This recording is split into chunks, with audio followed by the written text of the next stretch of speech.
Welcome to the Church of Mabus radio show. It's Friday night, 8 p.m. Eastern. Where the hell's our guest at? Another Mercury retrograde coming in? Who knows? This Lyon Zagami dude, he's been on Alex Jones. You're supposed to talk about the Illuminati. And I just wrote him and said, waiting on the link. And it wasn't that long ago. So he was saying he thumbs up me. So I sent it to him. And hopefully he shows up. I don't know what's going on. He's not even on Facebook. So Lyon Zagami, Illuminati show. So we were going to expose the Illuminati tonight. Hopefully we still are. Hopefully he'll show up. Not the one on Facebook that bothers you. You know, those guys, have you seen some of those dudes? What the hell? Me? No, I haven't seen them. There's these weird ones. My friends make fun of them. They contact you. It's usually in your private box. They're like, you want to join the Illuminati? We'll give you this or that, everything. And it's some weird like cult. And it ain't the real, I'm sure, like we said, it's not the real Illuminati. It's like a fake Illuminati. Like a cult, like some weird. If the real guys came after you, we would never hear from anyone that they grabbed.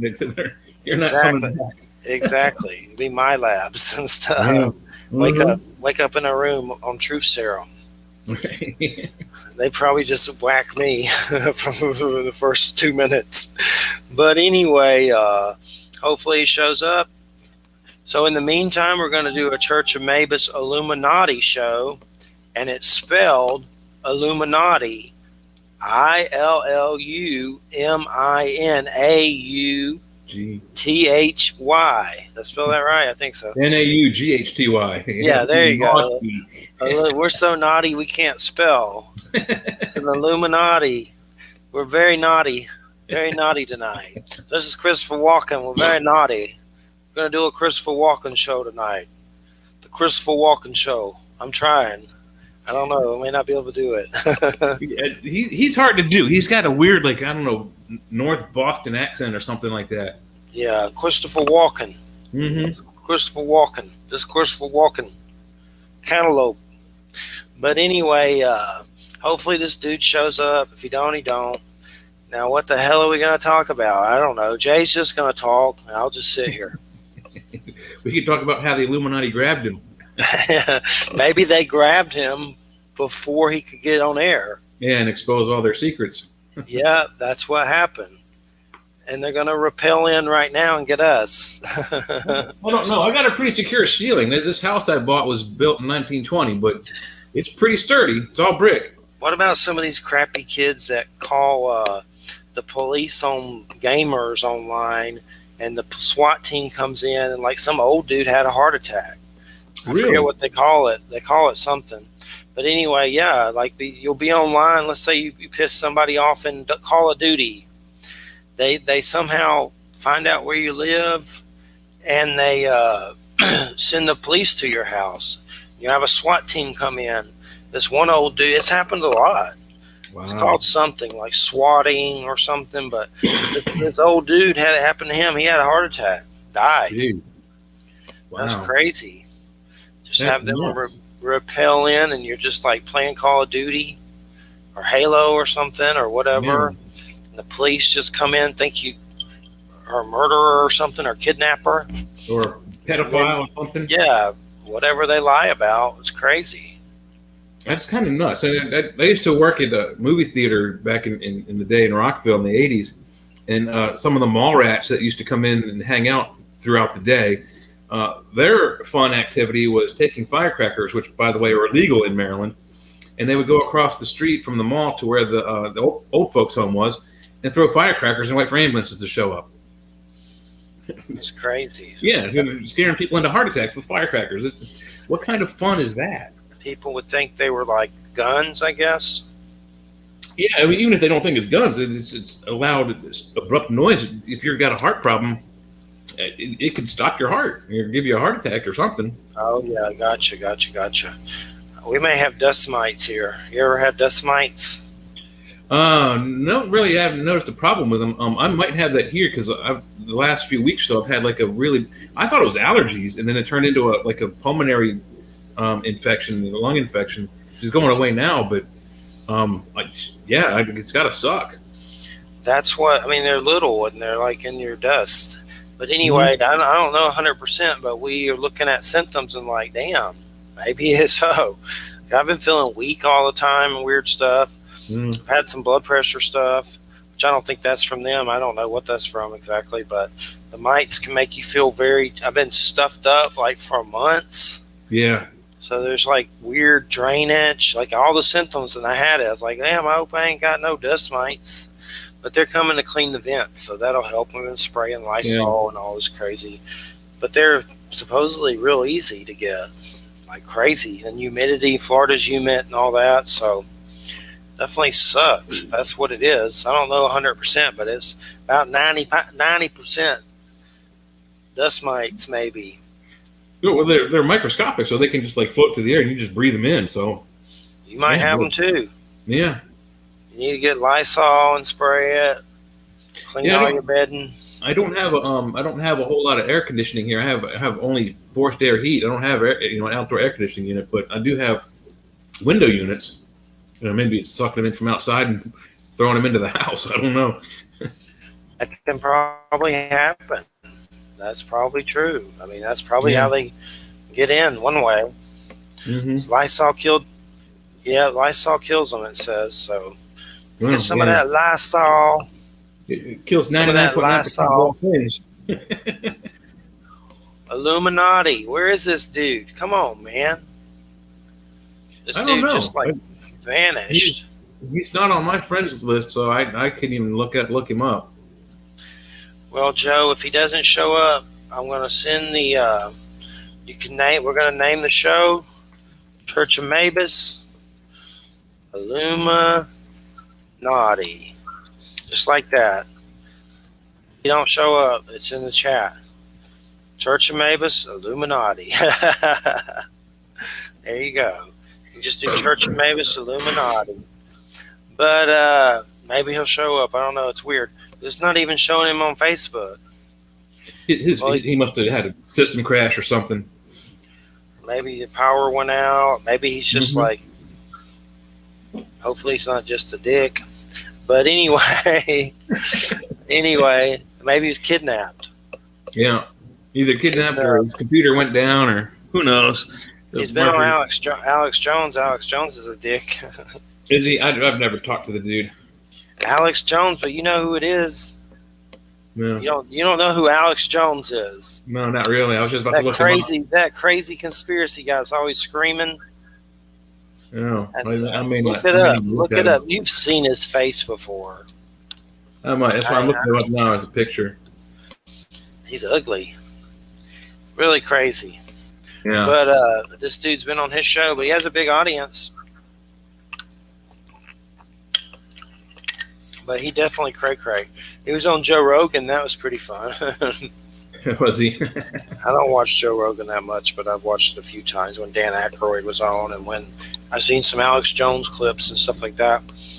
But other than that, I don't really watch it. There may have been a couple of others maybe. I don't remember.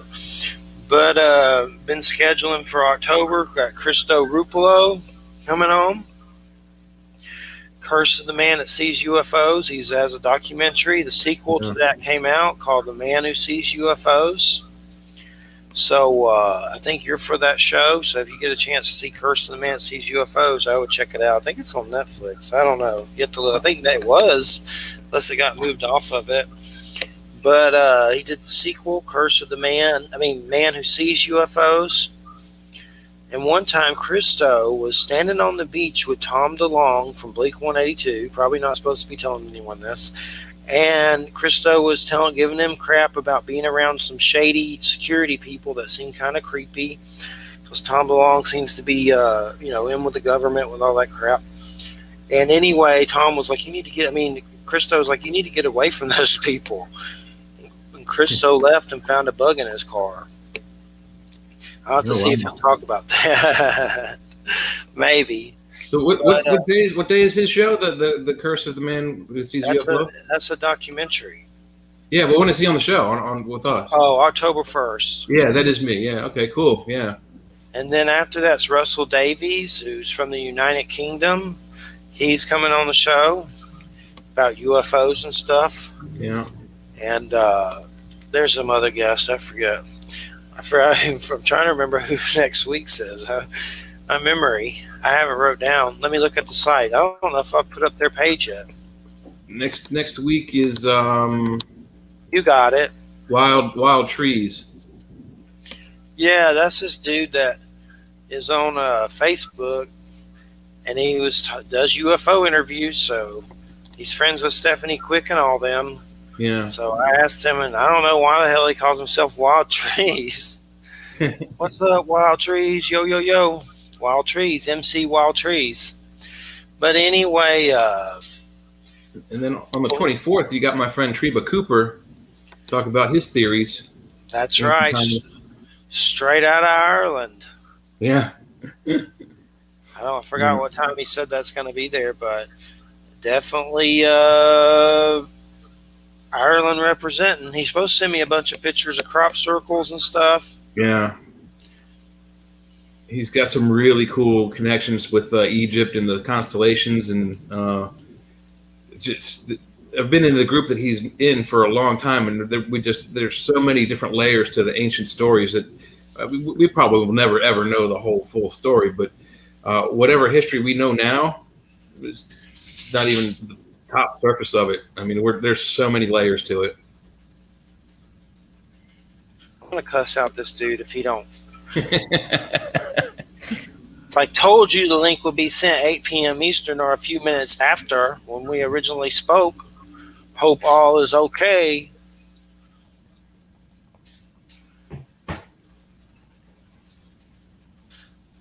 He ain't coming now.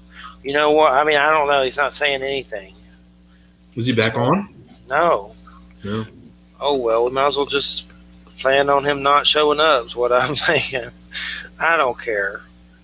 I mean, something may have happened. Maybe he'll show up, but I'm not going to let it mess with my blood pressure. I got enough blood pressure. Yeah.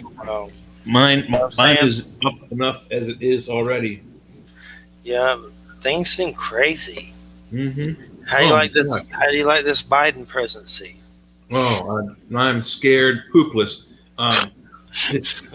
Honestly, the stuff that's been going on with Afghanistan. I was on with Joe and Michael Angley the other night, and we talked about this, and it's just I'm just waiting for the other shoe to drop. I mean, they took over our Air Force base over there. They captured millions, probably billions of dollars of equipment. And then there's like a video that went through Facebook this afternoon of these guys they were inside the compound of Bagram Air Force Base, showing all the hand weapons they got, like piles and piles and piles of M16s and grenade launchers and M249 saw guns and armor, bulletproof armor, helmets, backpacks.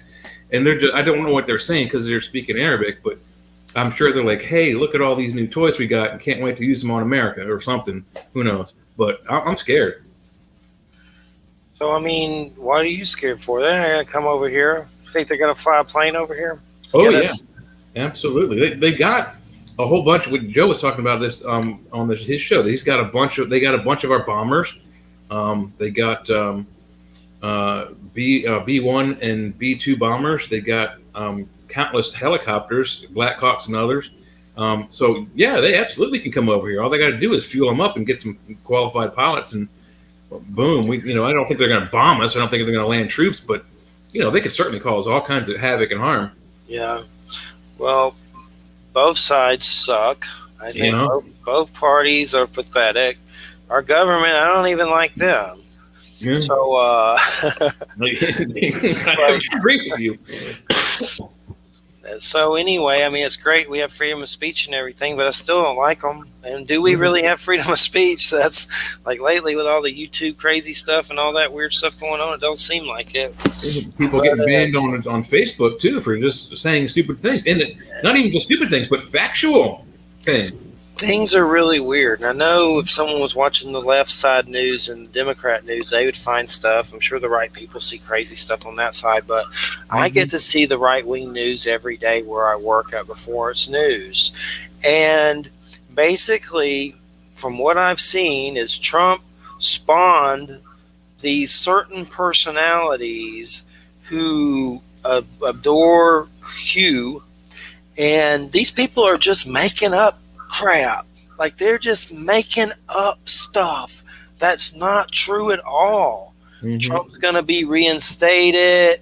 That's not going to happen. It's impossible. It can't happen. I mean, what can happen is a possibility of Kamala and Biden being impeached for whatever, but they're not going to reinstate Trump. The only way he can get back in is through a full-on election. He's got to run. They like the My Pillow guy. Why the hell does anybody like the My Pillow guy? That's like weird. Do you like the My Pillow guy? No, and I'm afraid to even try the My Pillow pillow. I'm afraid to deal with bed bugs or something. Crazy as hell.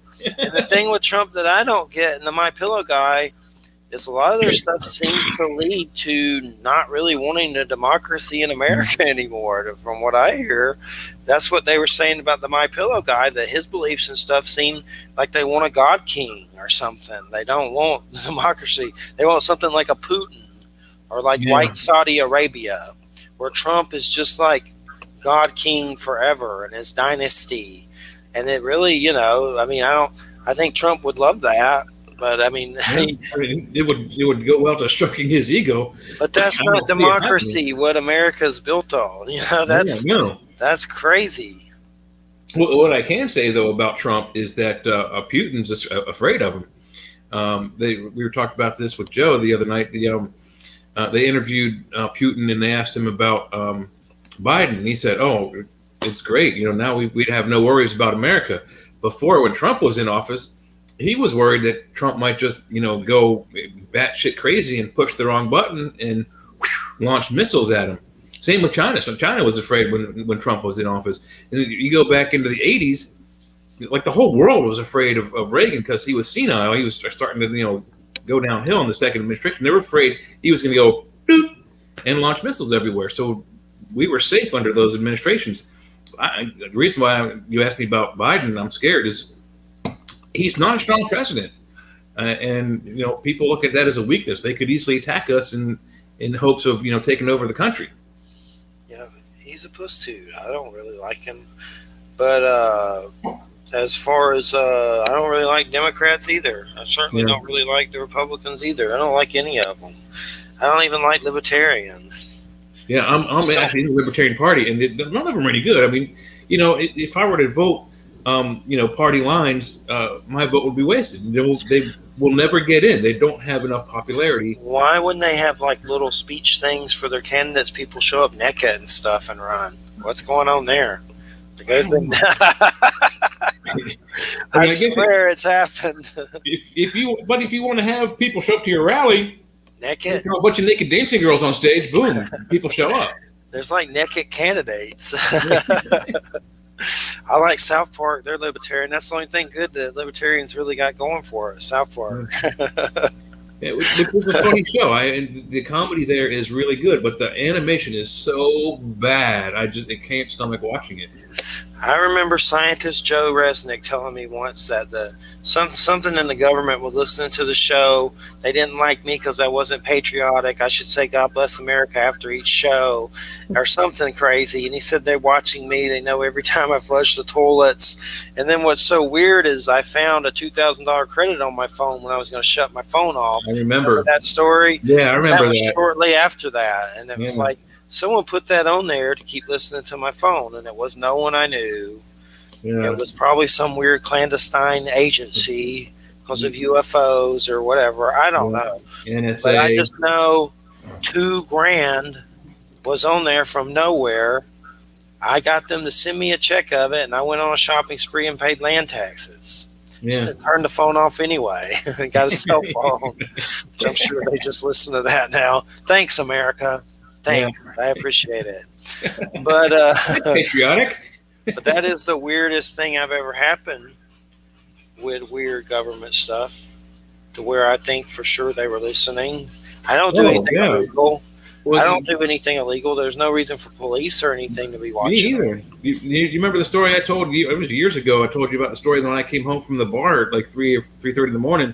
Some guy from Chicago called me up threatening my life that I would be talking about UFOs and my dad's top secret stuff, which I didn't know what my dad's top secret stuff was, just that he did top secret work.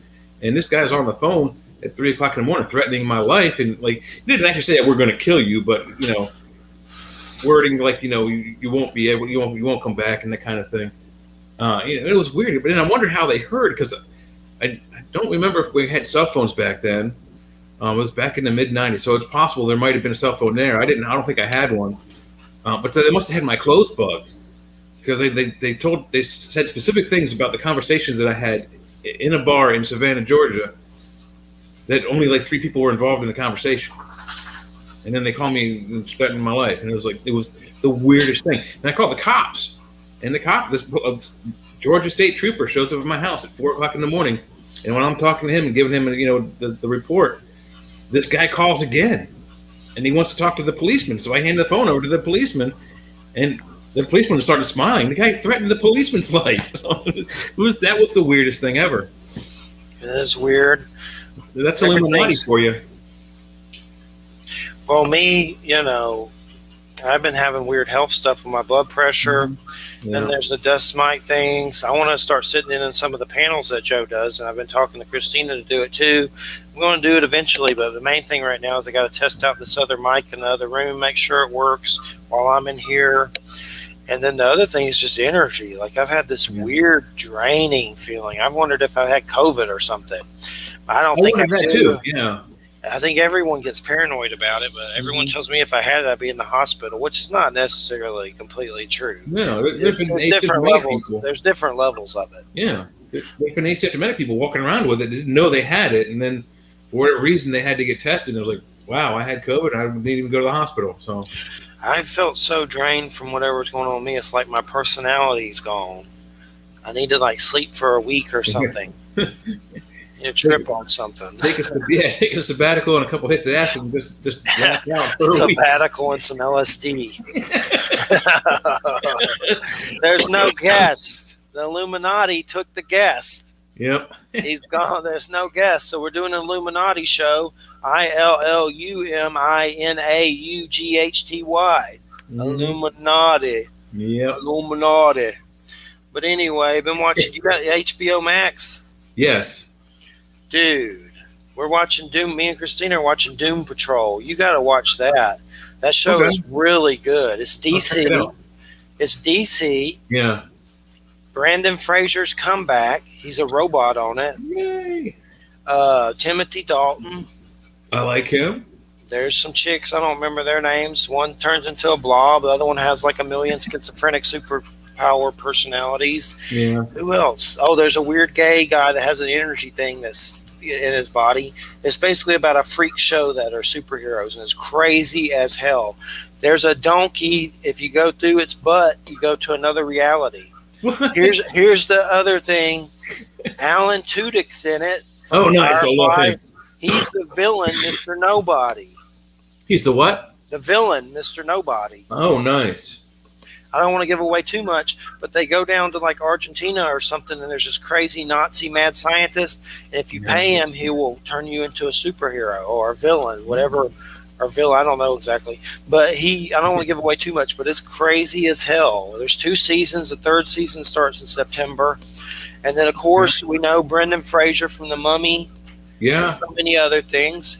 He left Hollywood because he was sexually assaulted by someone.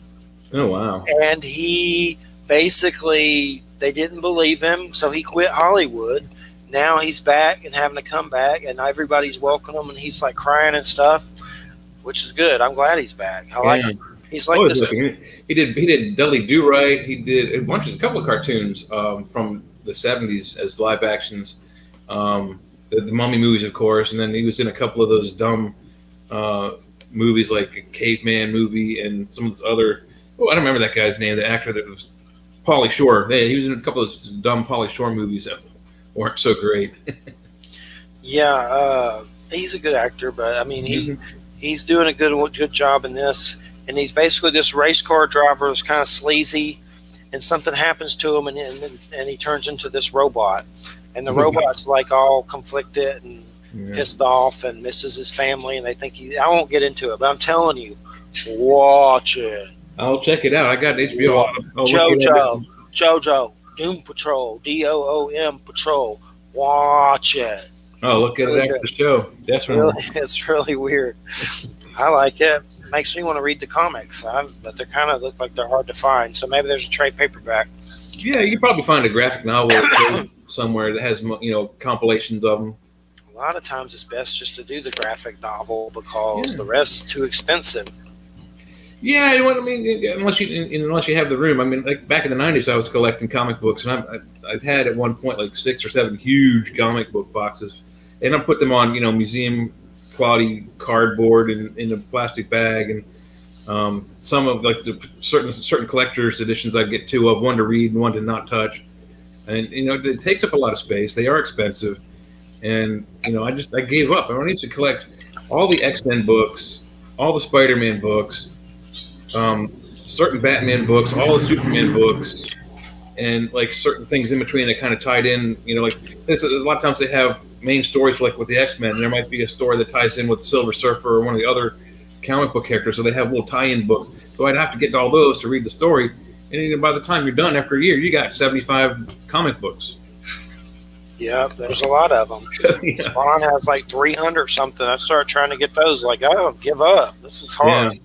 I think I have the first year of Spawn, and that's it. And then a lot of them had like the holographic covers, so they're kind of collectible. I don't know how much they're worth, but You still got them?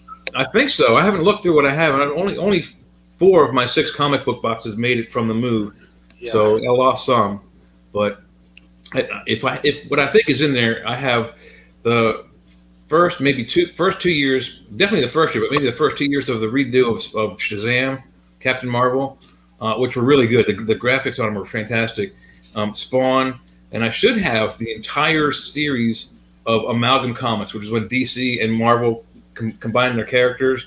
So like Batman and Wolverine became Dark Claw, Diana Prince and Aurora Monroe became the Amazon, and they were both losing money. They were about to go bankrupt, so they combined their characters into like I think 8 titles and 12 books each, and then there were 4 subtitles with 4 books each.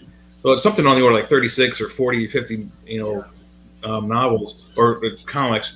And I know those are going to be worth something because the only way you can get those now is through either collectibles or to get the graphic novel that has all of them at once. I was trying to see if I have blue under my eyes. That's a sign of dust mites. No, is it? Mine are purple as hell. Dude. Yeah. You might have dust mites. Well, I've had that for years. It's been like the dark purple ring under there for years. I think it's because of the goggles. You got any Lysol, bro? I don't believe I do, but I know where to get some. You need to get some and spray the hell out of there. Yeah, wipe my eyes with it. Yeah, snort it. I used to spray it and walk through it. Yeah. To make me immune to COVID. What's funny about that and aerosols, Lysol, bug sprays, and I don't know how true this is, but it seems factual. On the back of, like, say you have ant and roach spray, on the back of it says it is against federal law to use this in a way that's inconsistent with its product's label.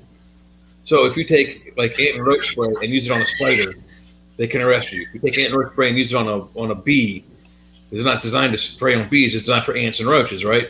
The federal government can come down and contact and arrest you. Same thing with the Lysol. If you use it like as underarm body spray, they can come down and arrest you. For the ozone. I don't know. It just says it's against federal law to use the product in a way that is inconsistent with its labeling. So you can't use Lysol as underarm spray. You can't use bugs. You can't use ant spray on a bee. You can't use bee spray on an ant. It just seems that that's how it's worded. I'm not a lawyer, but this Wild Trees dude's supposed to send me a bio. I need to get on his tail. Give me a bio. Did Treba send you one? Yo, he sure did. Okay. He's on his game. Yeah. He's on his game. So has he done radio before or anything? I don't think so. Most of what we do is like, Facebook messengering and things within the groups. So we're in like several groups that are like ancient history and ancient knowledge kinds of groups. And I'm not sure where his focus is. He's planning on getting what he's doing into a book sometime this year. So maybe there's something we can talk about. But there's just some of the correlations that have come through the group and things that I've said. They're like, oh my God, we don't think on your level. I'm like, well, I know. That's why I joined the group. But he's got some serious tie-ins with certain constellations, and we'll have to talk to him about it. Certain constellations that are in our night sky that are represented on the ground, not just the pyramids, but I mean, like I think it's Cassiopeia and like not the Pegasus, but the big swan. That's sometimes like the North Cross. He's got a whole bunch of constellations that are tied into installations on the ground, either buildings or complexes that either mirror those constellations in the stars, or are like temple complexes that people would worship.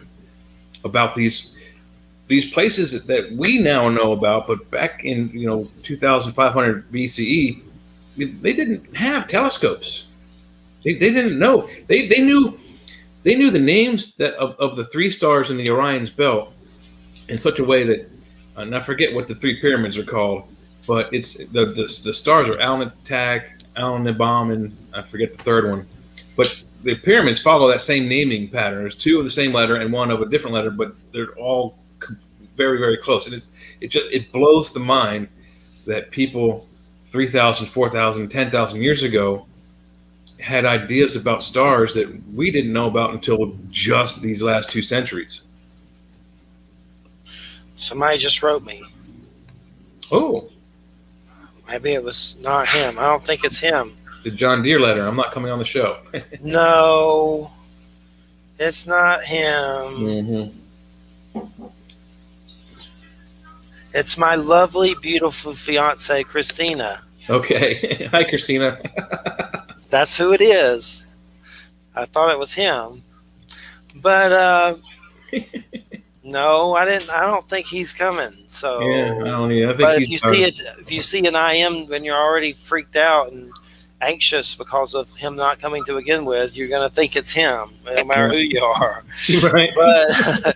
But now I just don't care. I'm trying not to care because I think he might just have a technical problem, or maybe he's just got weird about time. Because we weren't that late. We sent it like 3 minutes after or something. Mm-hmm. Or I told him it would be there shortly and told him it would be a few minutes after. So who knows? Who knows? I don't know. Maybe but anyway, anyway, it's only been 32 minutes. What are we going to do? I don't know. This is your show. You can do what you want. Let's just do nothing. Yeah, we can do that. We can. I got some macaroni salad. I can share with the audience. Let's just do nothing and be. we can all share this delicious macaroni salad. Jay's eating Amish macaroni salad. You like sneak bites of it on there? That's when I go like this. Yeah, I'm sneaking bites because I'm hungry. I haven't had chance to dinner yet. But the thing is, I had some of that recently, but it's a different brand. Amish macaroni. Yeah, it's good stuff. Earlier, I had some country man. I'm right in the middle of it. They're all over the place up here. Earlier, I had some chicken Alfredo from Pinello's. It's a family-owned Italian place. Really good. Really good. But Doom Patrol is where it's at. Oh, I know what we just watched. The Green Knight. That was really good. It's a new movie. One of my friends watched that and said some really weird stuff about it, and I'm not sure I want to watch it now. Dude, watch it. It's weird, but it's so weird. It's got great reviews. It's good. Yeah. Well, it's weird, but my friend said that there's like a scene in there where like he spunks on the ground. And it's not graphic where they show him, but they show the after effect on the ground. And I'm like, ew. Something weird like that happens. It's with a chick, though. It has something to do with a chick. Like yeah. A queen's like trying to like seduce him, and somehow he has a spunk situation. So yeah. I mean, it was weird, but the Green Knight it had King Arthur in it. Yeah. Well, Guinevere. He's the one that kills the dragon. But are you familiar with the legend at all? A little, not a lot. I have it in a tarot deck. I know they tell the story. Because as far as what I've seen on it, at least as far as all the artwork goes, the dragon he kills is on the ground. It doesn't have wings, like the traditional like European dragon that has wings and can fly and breathe fire. It's on the ground and it's short, 2 or 3 feet off the ground and maybe 7 or 8 feet long. So people speculate that he encountered either a crocodile or an alligator, and that's the dragon he killed. But I thought this dude he fought was like a knight. There's a Green Knight. Yeah, That part, another part of the story, the I, dragon. I think it's part of it. If it's the same night, it's isn't the Green Knight also King George or Knight George or something like that? I don't. I don't. That may be different. I'm not Yeah, sure. I may be compartmentalizing Saint two different George. stories. Saint George was the dragon slayer, and I think that's a different dude Yeah, because this was a dude that was on. This was the dude. Like what was it, Galahad or whatever that was on our. Oh, Sir Gawain. This was Sir Gawain from King Arthur. Gawain. Sir Yeah, Gawain.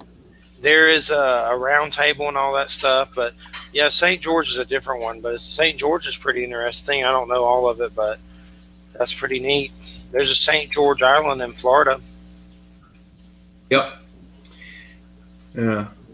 Here's the Yeah. story of Yeah. St. George, the legend of St. George. Dragon tells of St. George died 303, taming and slaying a dragon that demanded human sacrifices. Yeah. And apparently these villagers were given human sacrifices, and St. George said no, no, no, no, no, and he went and he slayed the dragon.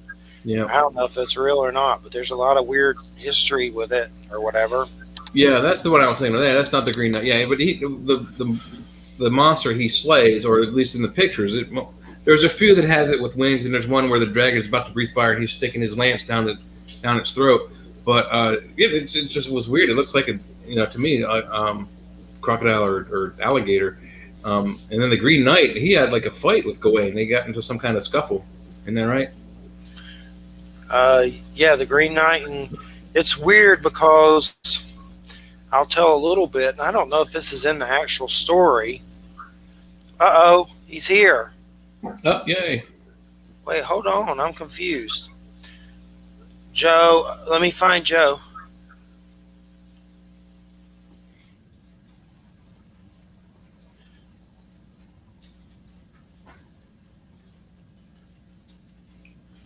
He's Joe. Leo is in the chat room. So let me see. Did he write me? I'm confused. Anyway, let's see if Joe will add him. Hopefully there's no technical problems, which would be more anxious that we don't need to deal with right now.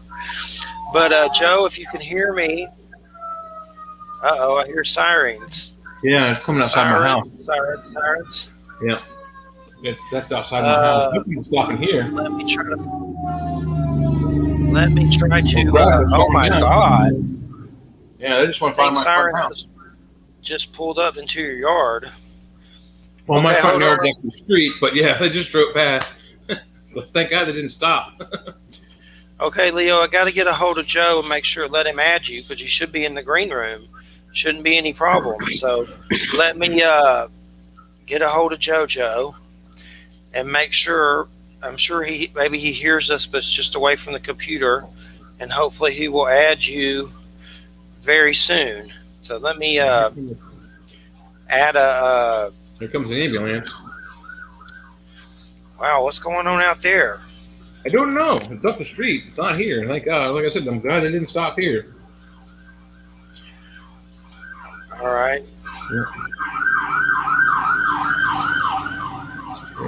Oh no, that's a fucking ladder truck. Wow, must be a big fire. Let me try to call Joe. That sounded like it was right outside your house. Yeah, it went right straight in front of my house. I mean, the street is right. I mean, like we're talking 20, 30 feet right there. So, well, hopefully it's not a neighbor, someone from the neighborhood. Hopefully not. Trouble. Well, hopefully it's not the trouble, whatever it is. Trying to reach Joe, and then we'll add. Hopefully, hey, there we go. There we go. Hey, can you hear us, Leo? Yes, I can hear you. Can you hear me? Beautiful. Yes, we can. That's good. That's good. I tried to get on your show, guys. It's not easy. I have a lot of technical issues to get here. Finally, we made it. Was the link acting weird or something that I gave you? Or yeah. I just couldn't. I mean, I was there then. You didn't see me for a while, but it doesn't matter. Well, I'm glad we can work it out now. Yeah. Well, we still got we still got an hour. We got plenty of time. So Perfect. we got. So I guess Leo, what got you originally started with like researching the Illuminati and everything? I'm not an Illuminati researcher. My story is a little bit different. Nowadays, I'm of course a writer and a journalist, and I publish many books on the topic. You can find, of course, such books linked at lyozagami.com. But in reality, when I started these Illuminati confessions, I came out of a specific lodge, and it was due to my personal experience in my younger years, between the years of 23 and 36, when I eventually decided to walk out of it. Okay, and we were talking earlier, me and Jay had been talking about Illuminati a little bit, and I don't know a lot about them. I think they exist on some level, but I noticed that there's some weird cult that calls himself Illuminati that bothers people on Facebook and does weird stuff. I know that's not the real Illuminati. That's some weird, I don't know what the heck it is. Basically, they've been bothering me for a long time because basically they use my image often as it's associated with the Illuminati, and they're trying to sell some kind of product, Illuminatium, some kind of book, gadgets. They are apparently linked to the Nigerian mafia. It's a Nigerian scam behind it. Oh, okay. Weird. Yeah, it is weird. They've wrote me trying to get me to join, and I mess with them. All my friends make fun of them, and, we post the messages on Facebook laughing and stuff like that. But I didn't think it was the real Illuminati. It's a knockoff.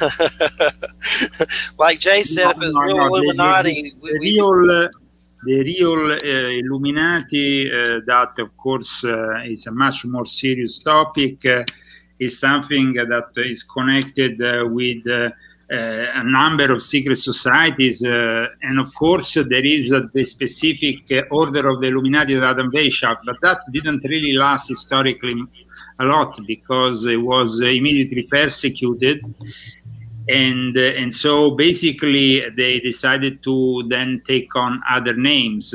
Then there is, of course, the Illuminati that exist in the mystery schools of old since the times of Atlantis. But there is a more esoterically inclined part of the Illuminati and a more politically inclined part of the Illuminati. And within these parts, there is also, of course, the esoteric part, which sometimes can become also involved in the dark arts and so on, black magic. And so there is, of course, it's a very complex topic.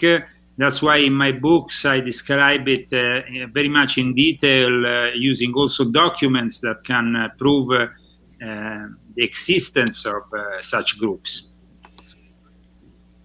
And they're never in the spotlight. I mean, do we know any names of people who are in it or anything? They're pretty secretive to a point they're not like any kind of spotlight at all, the right? Illuminati themselves are simply agents working for the Jesuits. So then behind them you have the puppet masters of the Illuminati, which are the Order of the Jesuits, the Company of Jesus, which is an important order of the Catholic Church that at the present has even a Pope that is a Jesuit in charge of the Catholic Church. So there is a connection between the Illuminati, certain branches of Freemasonry, and of course a variety of sects, cults. Most notorious one here, I guess, in California, where I reside, is the Ordo Templi Orientis that was linked to Aleister Crowley.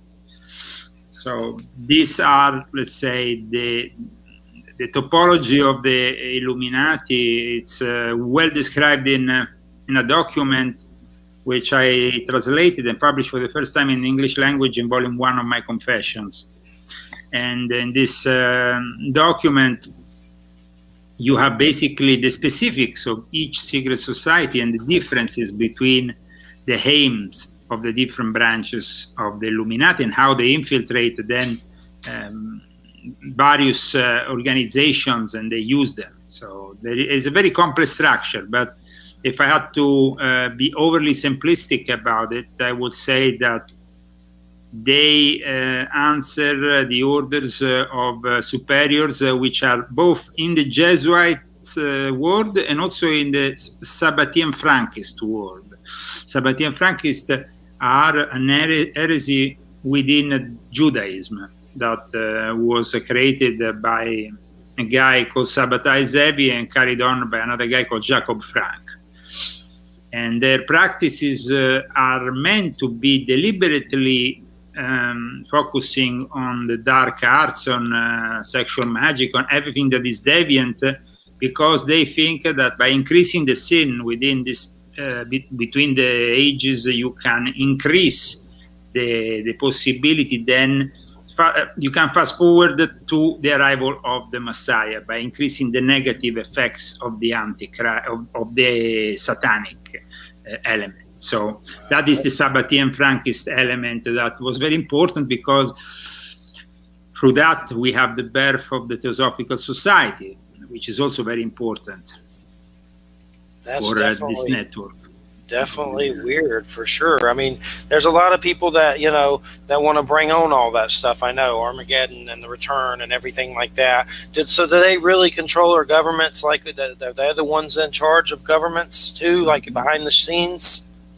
It doesn't take much to see it. I mean, you have Joe Biden, who is the second Catholic president in history, and he's now in charge of the White House. I mean, yes. Look what he's doing. I mean, and on top of that, there is a topic which I've discussed very much in detail in volume 4 of my Confessions, which is American Renaissance 2.0 and the Missing Link from the Invisible World, in which I talk specifically about the Jesuits and their work with China, since Matteo Ricci, which was one of the first disciples of Ignacio Loyola, the founder of the Jesuits. And so the Jesuits have a history of hundreds of years, going back hundreds of years with China, even before it was, of course, communist. And then it was never interrupted. So basically, in 2018, they made an official deal between the Vatican and China, and that really increased also the persecution of the Christians in the last few years in China, instead of helping them out, I guess. So it's a very complex line of work to understand the truth about the Illuminati rather than the myth.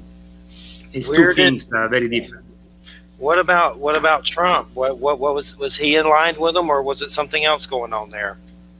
Trump basically his team was more genuine, because Trump is a billionaire that doesn't it can't get bought out very easily. It can't be corrupted very easily. So even if he had some connections, the daughter studied with the Jesuits, some of his family members had certain connections, but in reality he was and he behaved like a misfit, and for that reason I think he paid very high. Is wanting to rebel to the establishment. In 2015, I became involved with Trump, and I created Italians for Trump with a guy called Gianmario Feramonti, a very important Italian figure within the political world there, and with another guy, which basically we aim to create this organization to then also influence the Italian-American community with all our contacts we had. And it came out actually to be a very successful initiative. If you Google Italians for Trump or Trampiani d'Italia and Lyon Zagami, you will see that we were the first organization in the world to support Donald J. Trump, even before, just from the beginning of his bid for the presidency.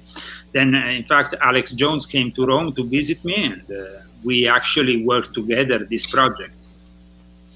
Definitely interesting, for sure. Well, when it comes to candidates, I don't really like any of them. Jay liked Trump.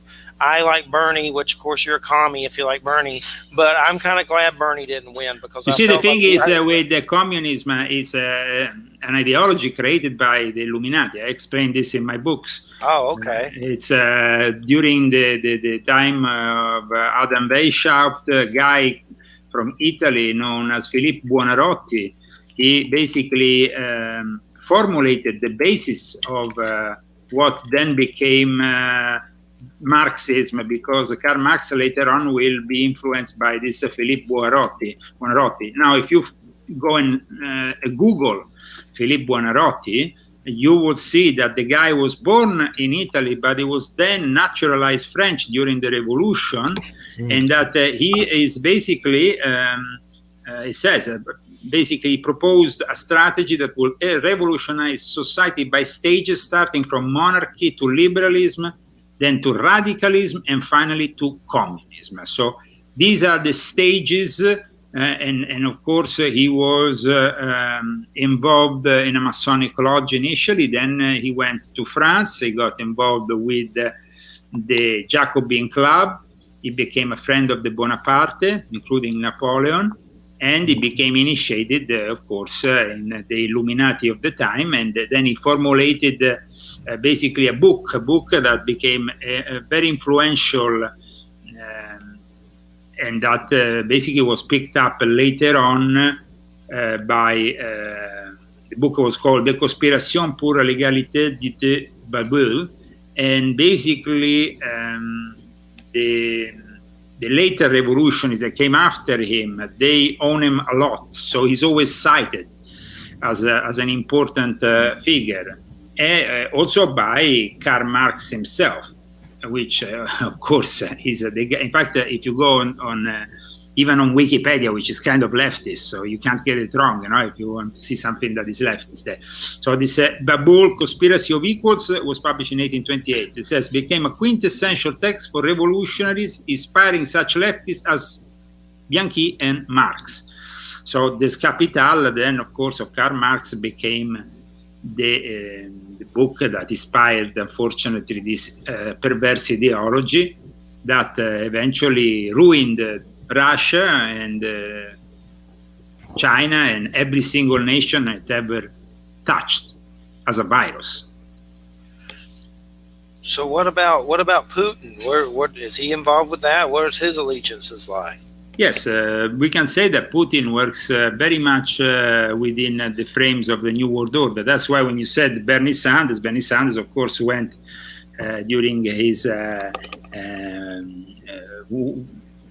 wedding trip, honeymoon, yes. He went to Russia. He was very much a friend of Russia, and he acted always as an agent of Russia. But, I mean, there is a lot of agents of Russia and China in this country. And that's one of the reasons why this country is going down the drain, unfortunately. A lot of traitors. and it's very sad. It's definitely crazy right now, for sure. Absolutely. It keeps getting crazier. Absolutely. Well, one thing, I don't know if you've ever gotten to this subject much. If not, it's fine. But I know the UFO subject is heated up a lot in the news with the Pentagon releasing weird stuff. And I've had a lot of people on about that subject. I've had some of my own experiences. I had Captain Robert, Air Force pilot, Captain Robert Silas on, and he wrote a book about UFOs shutting down a missile silo. And he put a book out. He's still enlisted. But I guess my question is, when it comes to Illuminati and these people of power, do you think they have UFO tech, and are they involved in like secret space and stuff like that more than we could ever imagine? I wrote 2 books on the subject. Cool. I wrote one, it's called The Invisible Master, Puppeteer's Hidden Power. This is a very important book for those who want to understand the real nature of the UFOs. And also in volume 4 of my Confessions, American Renaissance 2.0 and the Missing Link from the Invisible World, that invisible world actually links us to the UFO world. And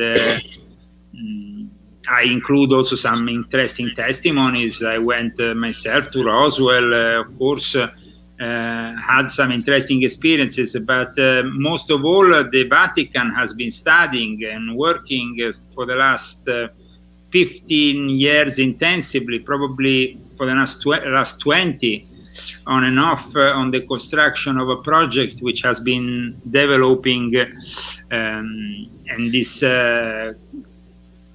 project, CIFAS is called, is basically born out of the collaboration of military and also the Jesuits, who are very much in charge of the astronomical sector of the Vatican. So I've been talking about this link also between certain specific entities of the demonic side with Russia, that there was this connection. This connection also went through the Academy of the Illuminati in Rome, a guy basically called Pier Giorgio Bassi, who during the actual 2016 elections was in Rome with John Podesta, one of the Podesta brothers. Okay. And there is a link there that goes all the way back to Russia and the UFO. So if people are interested with that, I would suggest volume 6.66 of my Confessions as another book. Volume 666. Yeah, 6.66 is basically a specific book of great importance, and I explain you why. I'll check it out. The topic that we discuss is the age of cyber Satan, artificial intelligence and robotics. And it goes a little bit in line with what we saw yesterday, for example, in the first day of the AI day with Elon Musk. Because Elon Musk, as you know, just presented his own Tesla bot, his own robot. But it's also yesterday launched for the first time a new chip, which is pretty much revolutionary. New chip that basically is mega powerful, and that will create the most powerful artificial intelligence in the world, because this chip basically learns from itself. Learns and makes the AI evolve. But you have to understand that the AI is not all good. The AI is basically something that will be used in the frame of what we are living now for ultimate control of mankind and for the mark of the beast. Yeah, even Stephen Hawking said something about that when he talked about alien civilizations, that he said that they may not all be biological, and that some of them may actually be artificial intelligences, implying not like the Transformers, the fun little cartoon toys that changed into robots and cars and whatnot, but like actual tyrannical societies that are robot-based intelligences.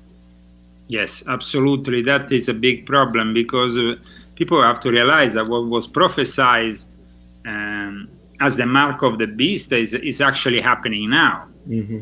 We are led to take a vaccine, force into accepting a vaccine passport, and all of this is part of the Green New Deal of control and great reset of the system.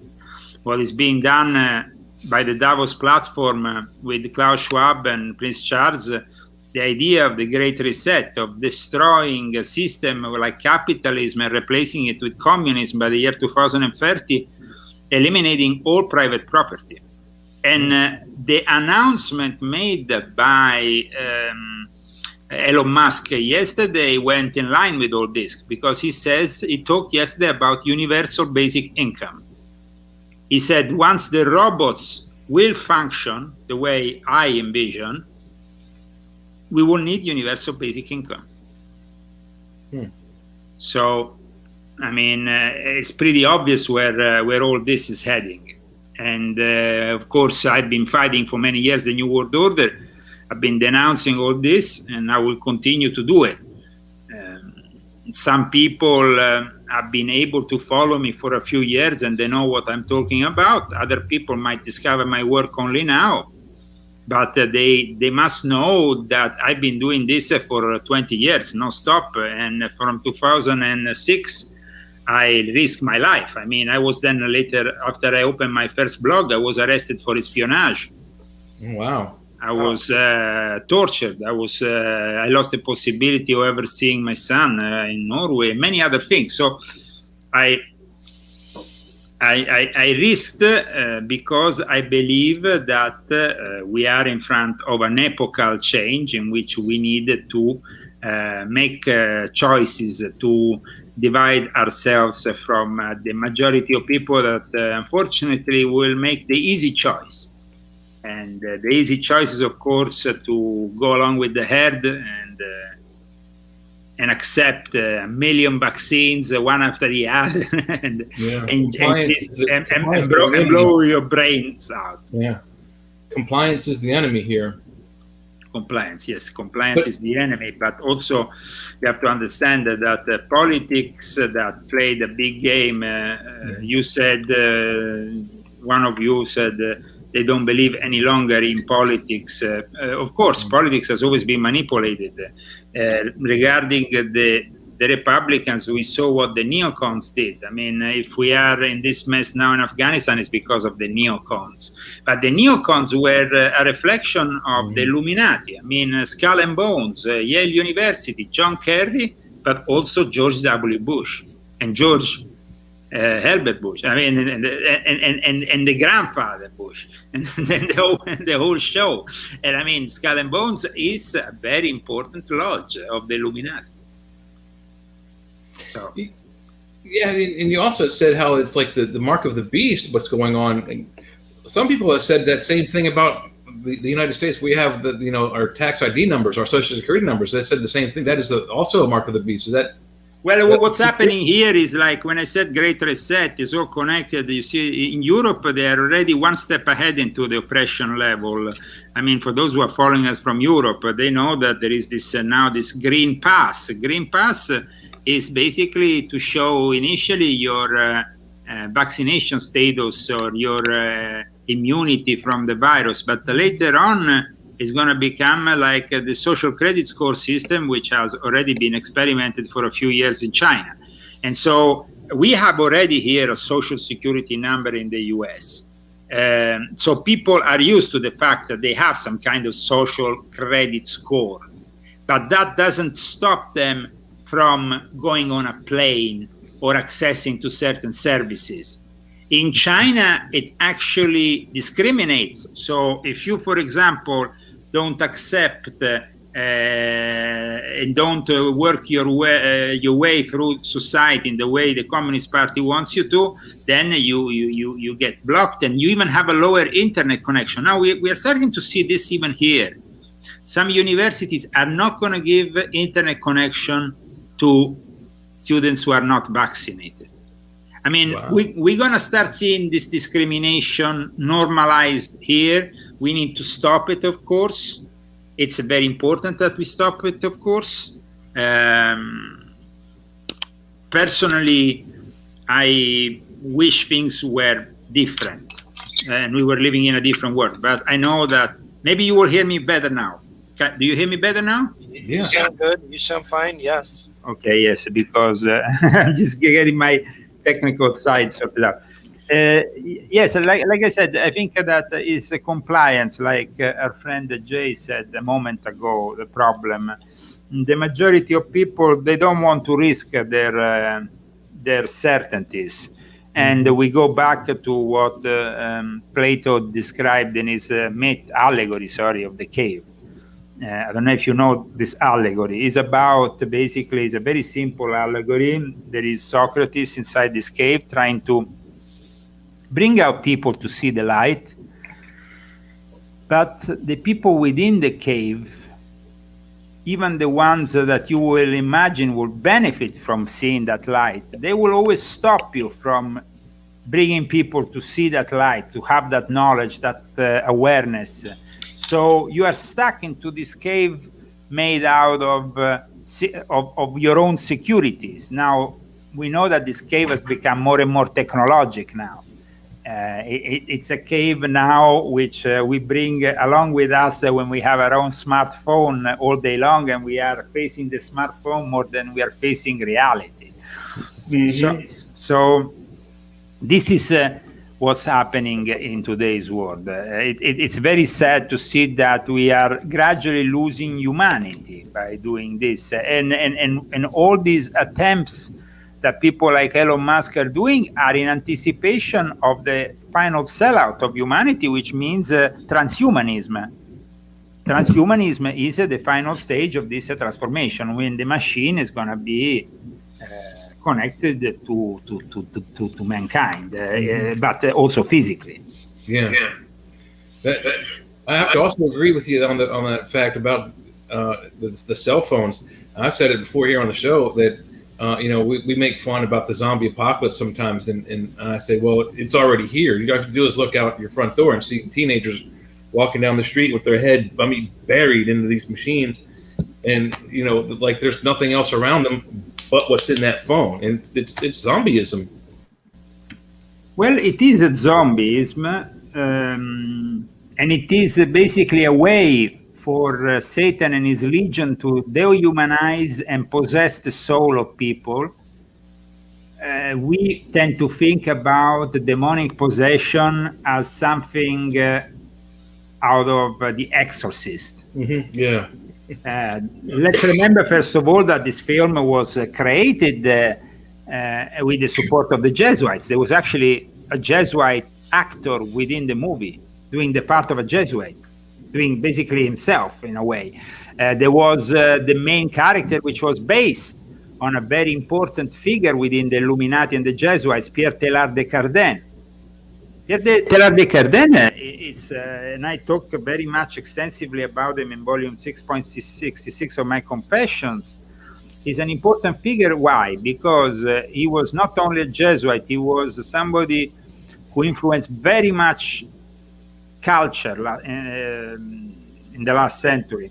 He basically influenced Arthur C. Clarke, 2001 Space Odyssey. The actual movie 2001 Space Odyssey was inspired by Pierre Teilhard de Chardin.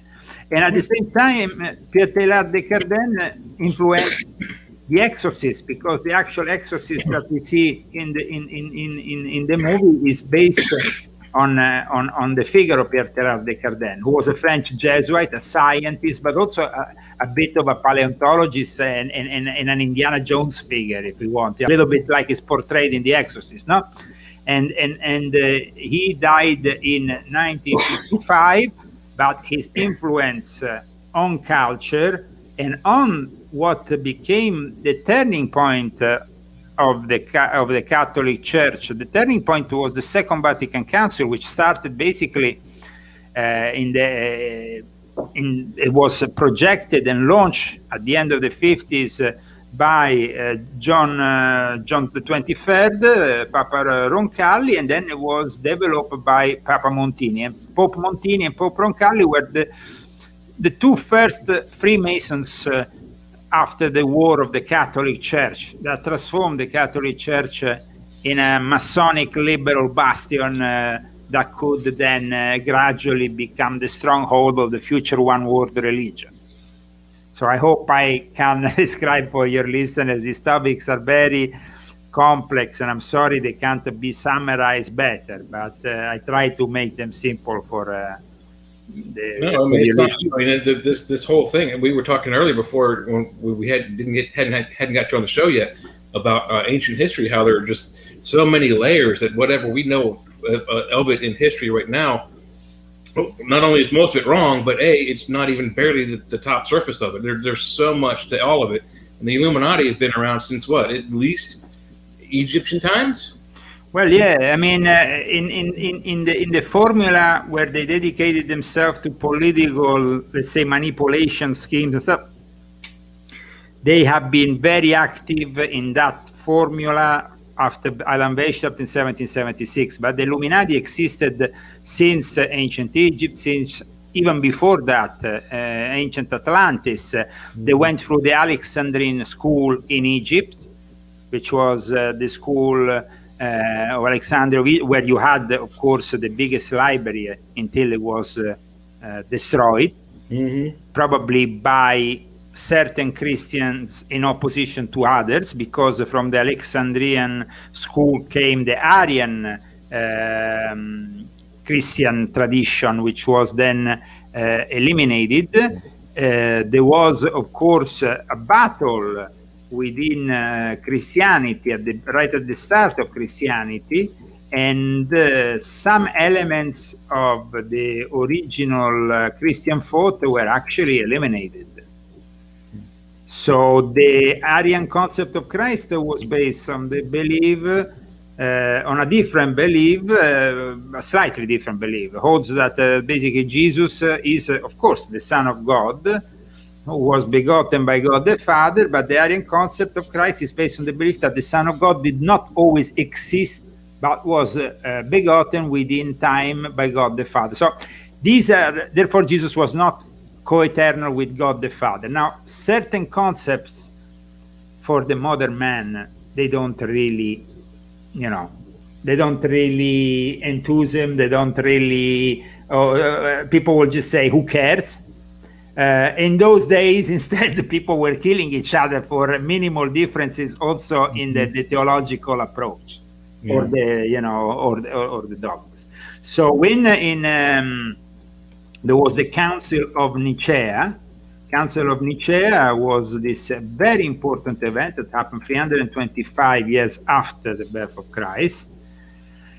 And that was when the Emperor Constantine then made Christianity the religion of the empire. And it took a number of years and another couple of councils to actually then create Christianity as we know it, because it was still scattered through different beliefs. And certain beliefs were, of course, completely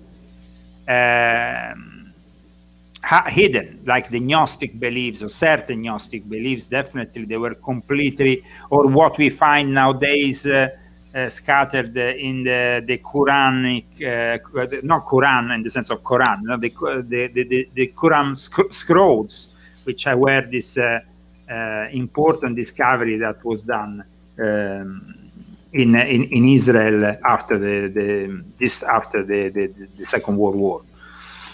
Yeah, so, and well, also what you said about the Nicene Council is it not only was the start of how they, I guess, organized the religion, but it's also what they decided what went into the Bible. Because at that point, whatever Bibles were written, and the first Bible wasn't written until at least 100 years, 120 years after the death of Christ. Yeah, because like I said, because I think, for example, the Dead Sea Scrolls, which are the ones I was calling now with the Quran caves, scrolls and stuff. They represent a part of the tradition that gave birth to then Jesus milieu, Jesus background, and the Jesus close to the truth was probably a different kind of Jesus, a more human Jesus, but also we have a Jesus that was who had a brother, James. Yeah, he had a brother. Yeah. Who had a brother, James, and basically the brother of Jesus. It's always been kind of like forgotten by the mainstream church. Why? Because the mainstream church is built upon the truth relayed from Paul. But Paul is a disciple of Jesus who never met Jesus. He's not really a disciple of Jesus, St. Paul. St. Paul was, of course, illuminated on the way to Damascus. He might have even met Jesus if Jesus, as some say, survived and went to die in Kashmir. But all these things are part of the background which is taught in the Illuminati schools. See, the actual word Illuminati for Adam Weishaupt meant a connection with Christianity, making his followers believe that in some way they were doing the work of the first Christians, because Illuminati were the people who were illuminated were the first Christians. But in reality, he was misleading people. And so there is people that have also abused Christianity and misled people through Christianity. Just as bad as Satanism. Oh, I have to agree with you. There's a lot of other layers to this. Jesus had not only a brother, but at least a couple of sisters, I understand. There's a huge group out there, friends of mine on Facebook, that think that he was married to Mary Magdalene. And I believe that that's probably true. And then there's also other groups out there that believe that the myth of Jesus came from Egypt and was the story of Osiris and how he was, his birthday. The myth is more than the myth. That is a whole story that we can say in some ways is connected with the studies that were done regarding, Osiris, Horus, and all the ancient legends, myths of ancient Egypt. Of course, Jesus went to Egypt. This is in the Bible even. He went, he lived there, and he was probably initiated within the Osiris cult. So he actually himself lived through the same mysteries that were bestowed upon Moses before him, also in Egypt. Do you think there's any connection between the Jesus myth and the Buddha, Siddhartha? The time frames are off, and because Siddhartha is like 100 years after, 100 years before. I don't remember which, but there's some evidence out there that has like artwork with Jesus and the Buddha, Siddhartha, Gautama, Siddhartha, sitting together and chatting about their philosophies. What is the question? Oh, do you think there's any connection there? Do you think that they acted? Because we know he went to Egypt, we know he went to other places. I mean, of course, the actual connection here will bring us to the fact that he didn't really die on the cross, and that is a belief held within some of the mystery schools of the Illuminati. Basically, that basically he didn't die. He was brought to this burial place that in reality became his healing location, owned apparently by St. Thomas of Arimathea. And at that point, then he didn't die. He rather, actually, from my own studies, because I went down to Egypt and studied in the Coptic churches to find archive material and testimonies. And I found out that Jesus survived. Apparently, went to Egypt for a period of time, and then from there, from the Nile, he went down. He left and went down to India. Ended up in Kashmir. He spent even some time in Tibet, and there is apparently some testimonies of this period of Jesus. Of course, people would say, but this destroys the whole miracle of resurrection, and so they become very much. How you say? It's difficult to make them understand this concept. For example, for the Muslims, it's more easy because the Muslims don't accept that he was crucified. So Joseph of Arimathea, who was his, I said Thomas before, sorry, Joseph, sorry, because I get confused here with English and Italian. But Joseph of Arimathea apparently was the figure that helped Jesus escape his destiny. He's very much known because in the Bible, there is that thing in which, Jesus says, basically, he is described in various points of Matthew, of Mark, of Luke. So, I mean, he's very much present in the Bible. But Joseph of Arimathea is venerated as a saint by the Roman Catholic Eastern Church, and apparently he was very active in India himself. And so the Christians in India apparently have a very ancient root. And there is a lot of things that are said about this figure. But the fact that Jesus didn't die doesn't mean that he didn't have the miracle of the resurrection. The miracle of the resurrection means that he came back to life after visiting the dead. I mean, if we have an experience like his, a near-death experience, we can say that maybe he lived through that resurrection, and he came back, and then he went on with his life, but at that point in hiding, because of course he was an enemy of the Roman Empire. And I have to agree with you. He may not have actually died, but had a near-death experience. And we've got other stories. You've got several Greek myths of tragic heroes going to the underworld and coming back. There's even one in the Sumerian where Gilgamesh goes into the underworld with his friend to help find his family. So when you tell me about Buddhism, Buddhism, is a very vast topic because there is many different kinds of Buddhism. First of all, And I think that when it comes down to Jesus, we have definitely some similarities with Tibetan Buddhism in the story that talks to us about the three kings that go and find him when he's born and recognize him. It's almost as like they're recognizing a reincarnation. And that happens even these days with the lamas are found. There was a lama that was found even here in America that now went back to Tibet and goes regularly to Tibet, and it's been but he was found here in America. So why not finding him in the Middle East?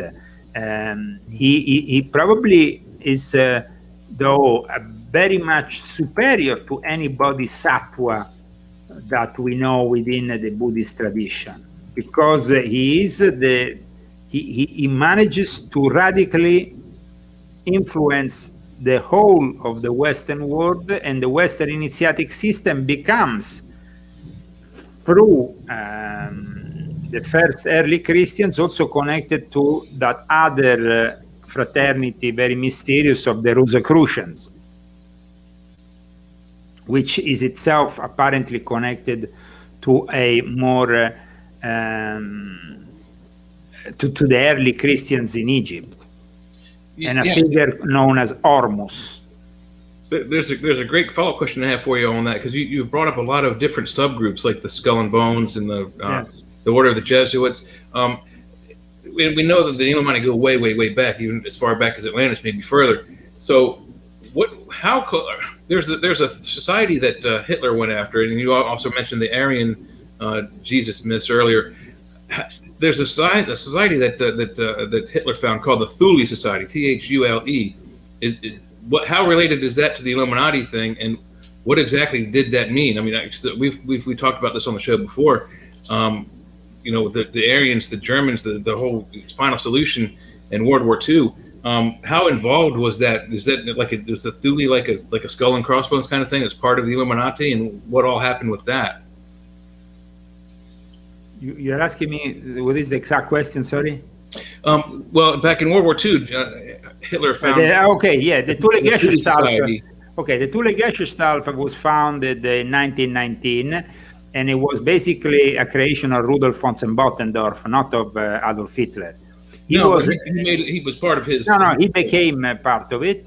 Rudolf von Bottendorf was connected to the Illuminati of Islam. He was connected to Turkey. He actually ended up living in Turkey for many years, and he was connected to the island of Salonico. And basically what happened was that the Turkish, the Ottoman Empire was had fallen, and wanted to take revenge upon certain elements in the Jewish world that they said corrupted the last sultan. At the same time, they wanted to take revenge upon the Anglo-Saxon world. And Rudolf von Bottendorf was, though connected with the SRIA, the Society of Rosicruciani in Anglia, was connected to the Golden Dawn, which were the Illuminatis of that time. And so definitely he brought to the equation something new that Hitler used later on, which was this book of operative Turkish masonry.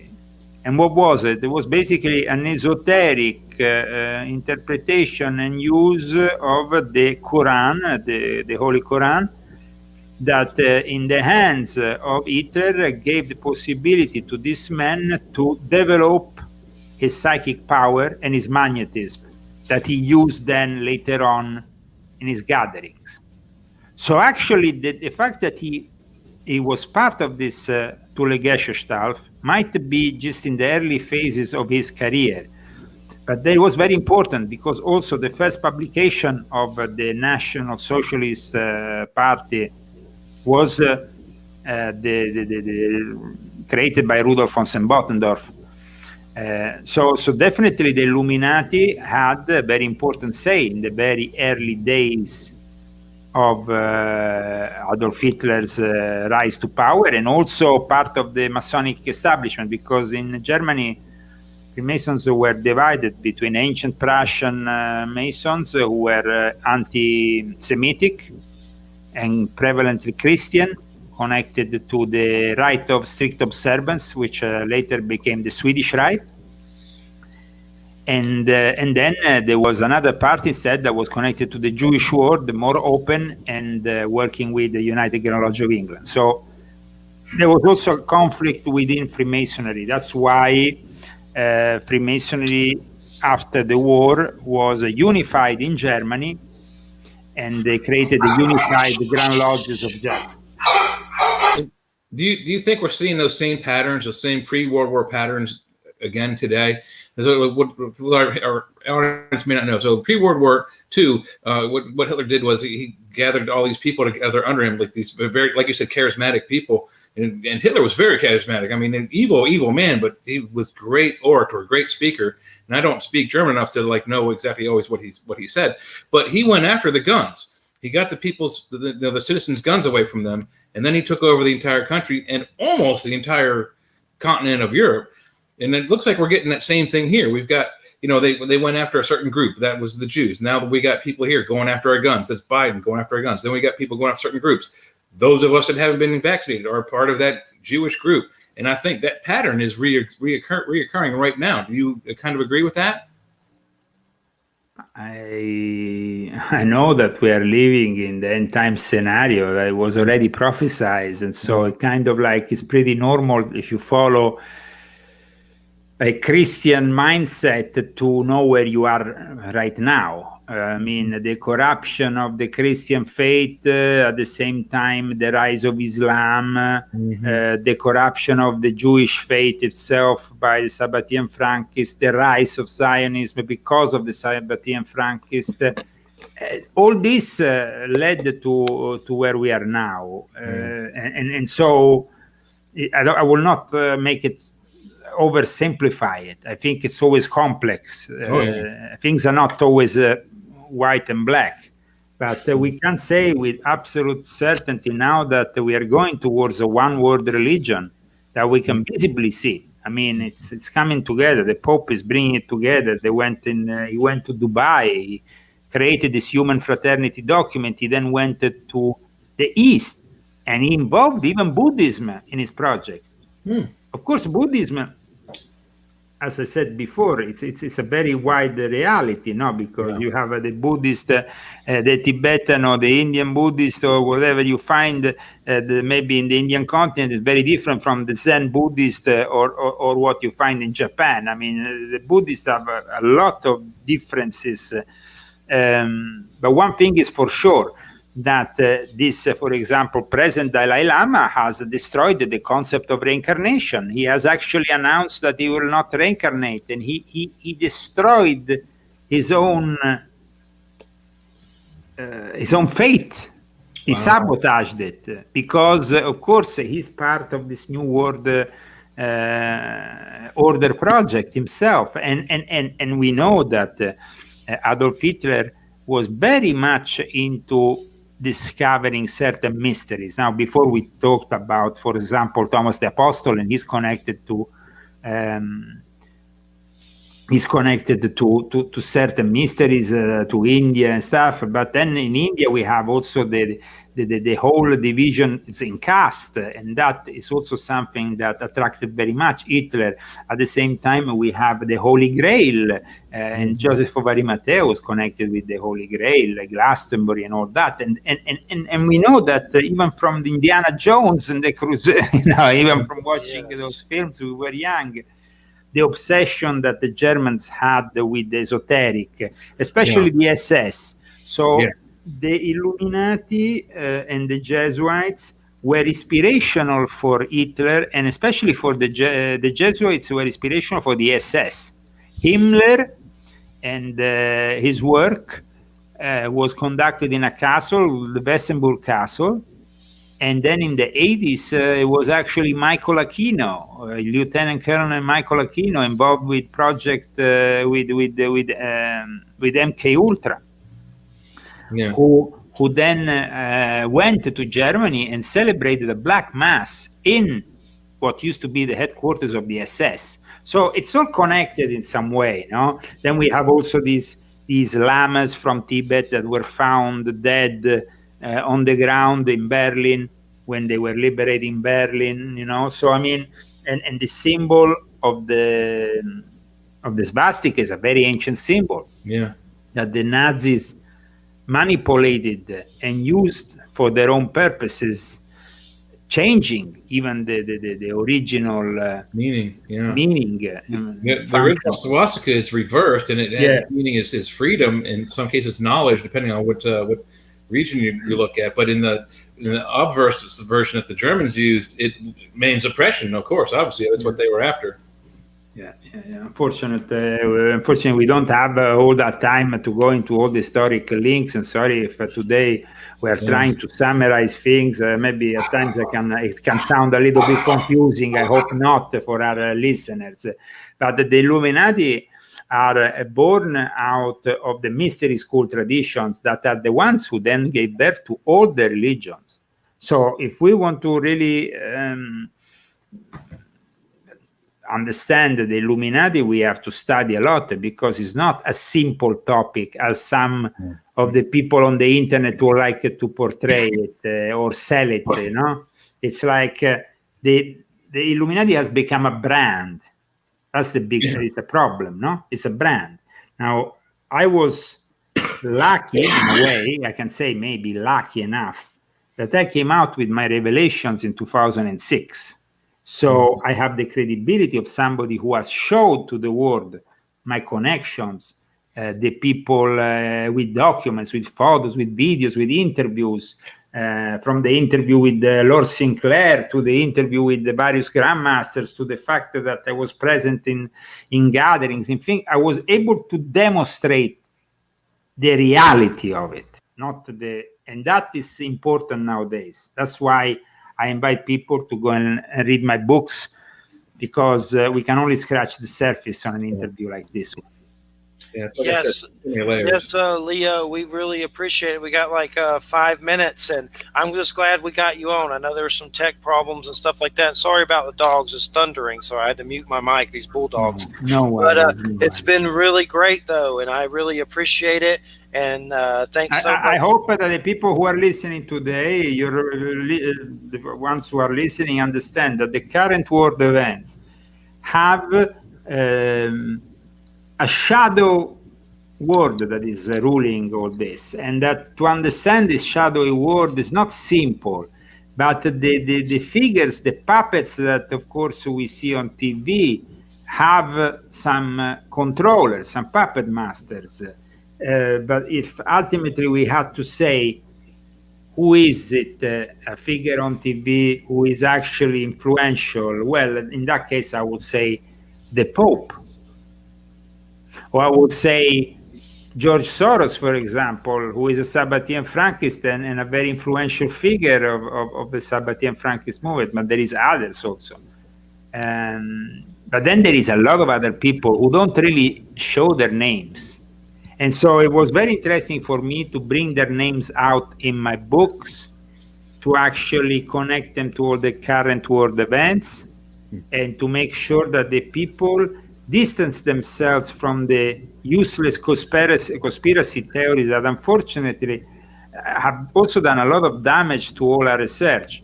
I mean, since this QAnon phenomenon came out, it was a disaster for people like me, David Icke, Alex Jones, and others who have been denouncing the New World Order for 20 years.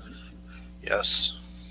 Because then the credibility goes out of the window the moment in which these QAnon fanatics, they maybe they have some truths that are delivered to them, but there is a lot of lies, and they are misled. And then they tend to mix everything up. And the people, of course, the enemy says, oh, watch these QAnon fanatics, when they maybe are following Lyon Zagami, who's been around for a long time.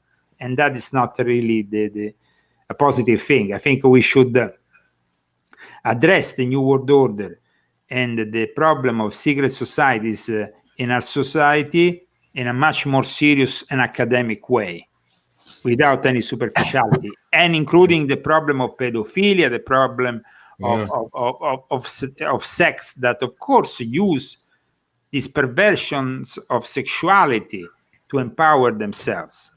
Even the sacrifice of children or the sacrifice of animals. I mean, you have seen what's happening in Haiti, but people should just, it's very easy to understand why is happening all this in Haiti. For the last 200 years, voodoo has been in control of Haiti. They have kicked out the French. It was the people who practice voodoo. Voodoo is demons, and demons will never bring anything positive to Haiti. Mm-hmm. So, I mean, I hope people realize that. I mean, you can maybe have some immediate turn, people sell their soul to have an immediate advantage. But in reality, they are losing. They are losing big time, and the people around them are losing big time, and so people should be closer to God. I mean, if Haiti, for example, tomorrow morning gave the whole nation into the hands of Jesus Christ and gave up all that black magic, they will have a chance. I mean, that's my opinion, of course. Well, Leo, thanks so much. And Leo's site's Lyon Zagami. That's LEOZAGAMI.com for our listeners. Thanks so much, Leo. We appreciate it. Of course, it's just the tip of the iceberg. You can find a lot more through his books and more information on his site. Thank you so much for having me on. And I hope that in the future we can have another chat, maybe when I'm bringing out my next book. I would definitely love that. Awesome. I would really appreciate it. That's great. And I'll be in touch. Be in touch with me when it comes out. I'll keep an eye out for sure, and we'll get you back on and do a longer show for sure. Thank you very much. All right. You have a good weekend. Thanks so much. Keep us in your prayers. And of course, I will keep you in my prayers, but also pray for me, because unfortunately my health condition has made it impossible for me to show myself.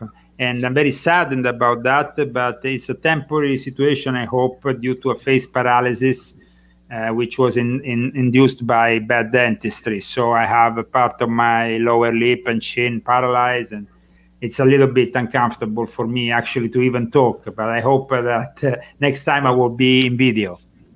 That's right. We need that third bald head up here for sure. have a good weekend and prayers, and please feel better. Happy healing. Take care, Leo. Thank you. Thanks, Leo. Thank you. Good night. All right, everybody. You're listening to United Public Radio 107.7. Thunder's making these dogs bark. Drive me nuts. Luckily, I muted it. But definitely, at least we got him in here for an hour, which is probably as much as you do on Alex Jones or something. So he packed a bunch in there like sardines in a can. So there was a bunch in there. But we'll get him on again sometime for sure when he's feeling better. And we're coming for you, Illuminati. You better be careful. Coming for you. Coming for you, Illuminati. You talking to me? You talking to me, Illuminati? Ain't afraid of you. Ain't afraid of no Illuminati. I'll be kidnapped tonight. But anyway. They're going to get us both tonight. Thanks. All right, everybody. Have a good night. And have a good weekend. See you next week with Wild Trees. I don't know why the hell this dude calls himself Wild Trees, but we're going to talk about UFOs. Everybody have a good weekend. Thanks, JoJo. Thanks, everybody. Good night. Good night. I got to get rid of these dust mites. Yeah, I think I might have them too. Now that you brought that up, I'm going to have to look into that. Thank you. Start freaking out. Paranoid. Yeah, it's not a good thing. I mean, I was trying to figure out why I even, because there was a couple of nights here it was really, really cold, and I was like, maybe it's just that. I've gotten a cold because it got really cold, but no, I think it's something else. JoJo likes Italians for Trump. Yeah. Italians for Trump. I don't know anybody for Trump anymore. We just had a guest on. He's Italian for Trump, man. You missed it. He's an hour, but he's definitely Italians for Trump. Don't worry, Trump's going to be the next president. Might as well. Oh my gosh. Well, probably, yeah. Oh, They were showing Rasputin, and NBC was showing his polling numbers yesterday. Rasputin? You mean Putin? Yeah. Rasputin. I call him Rasputin is what I call him.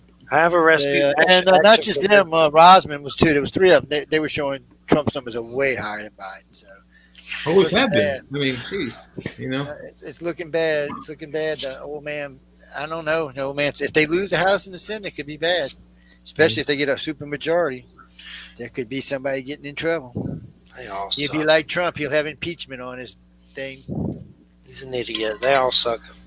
Look, he is an idiot, but we had a much better economy under Trump than we have right now. So I just felt more secure under Trump. I didn't think that too. Blow nothing up, take nothing away, and I can't see Trump doing this thing with Afghanistan. But Biden was just too old, is what the problem was. Still is. Well, still is, yeah. But I mean, it's everybody wants to give him hell about, oh, you're doing this. Yeah, and probably back when he was working for Obama, he might have been able to pull this off. But yeah. Better watch out for Afghanistan. Yeah. Oh, well, if they come blow us up, what the hell? See, that's the stupid thing about all the Middle Easterners and even the Russians and the Chinese. They don't understand. Once you piss us off, we become a united country again. Right now, we're all divided, hating on each other. You just need one unifying event. One unifying event. We were actually worse than this before 9/11. Yeah. And, we're getting closer to that again, and something will happen. We'll all be like, what? Wait, you did what? And then we'll kick your ass for 25 years until we finally get tired of it and go do something else. I mean, we've been doing it for 100 years. I mean, it's kind of a pattern these days. So I don't even think about it anymore. Oh, wait, did I say that on live radio? Shit, I might get knocked off. Yeah, we're live. Yeah, we're live. Oh, man, they might bump all three of us off. Screw Illuminati. They're going to get us. There's a secret man supposed to be talking about. So what did in that movie? We're 10-1? I heard Jeffrey say if it gets any worse, he'll have to vote for Trump. Yeah. Jeffrey for Trump. Look at his face. Jeffrey for Trump.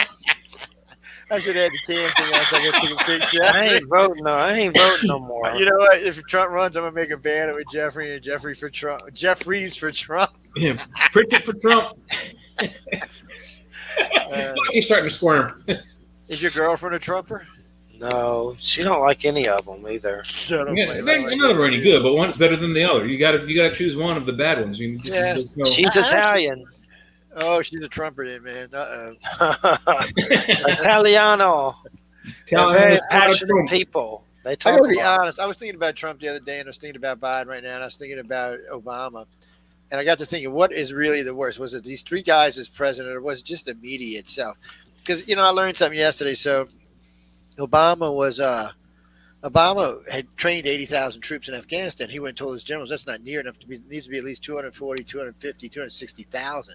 So he was constantly overtraining. So, and he was the commander and deporter, even deported more people than Trump did. People don't know that. So what gets me is it's not the president so much as it is the media. Media is trying to dictate what the country believes now. Absolutely. If you're watching NBC, CBS, did you happen to see on Facebook today? If you're watching Fox, you're already brainwashed.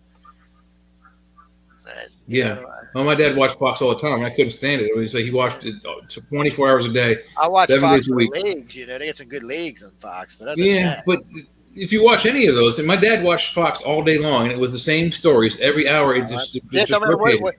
The only difference between like NBC and Fox and them is their take on the story.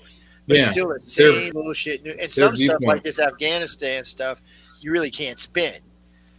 So they just all got to just say, yeah, we love you and go along with it. But really, the media is what needs to be brought into check. I think if you bring in the media in check, the country will follow a lot easier. Because they're really the ones being the dividers and quoting people and doing this and doing that, and blowing it in your face for 24 hours. I used to love CNN.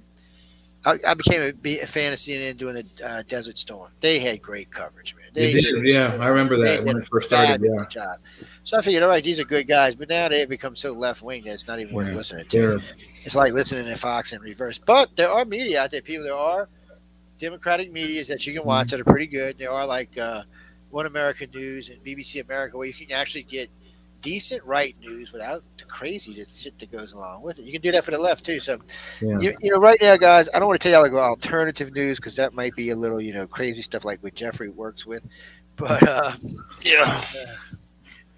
but really, from both sides of the media, it's good news for the Democrats. It's good news for the Republicans. I mean, you can go listen. They're actually talking about the events, things that are going on. They're giving you just the news, not trying to tell you believe this or believe that. So there actually is a few of them out there that still do that. But the big names are the ones that got everything because they're cable and they sensationalize everything, man. Everything. If it ain't sensationalized, why put it on TV? I'm telling you, next thing you know, we're going to see Jeff up there with some fake boobs and some long blonde hair. Oh, I was thinking about this the other day. I need a date to this gala, Jeffrey. Let me buy you a wig and buy you a gown, man. Take you to the ball. You ever been to a ball, man? Show me the money, baby. Show me the money. Hey, Joe, did you happen to see on Facebook today a video went out that was from, I believe it was a video from inside Bagram Air Force Base where these, I guess they're Taliban, Saudis, Arabics running around showing all the video of the captured equipment and weapons they had. I mean, piles and piles of guns and oh man, they got all kinds of armor. Did you see it? Oh my god! I don't know if I've seen that one, but I've seen one or two like that, and I've seen the generals are pissed. They want to go get their stuff, and Biden's like, no, man, let them keep it. Millions of dollars worth of equipment, guns, weapons. Last I heard, we're leaving behind like 3.5 billion or 4.5 billion. But there's some of this stuff we don't want falling in enemy hands. So I'm kind of confused why we left it. It's weird. It's crazy. Nuts. Because we got a Chinese guy running our country. Yeah. He's just disguised, man. I bet he speaks good Mandarin. He does. Yeah. I bet he does. For China. But let me let Jeffrey have his show back so I can start the next one. All right. Have a good weekend. It's raining bad here. All right, take care. All right, bye, everybody. I'm gonna go get a smoke.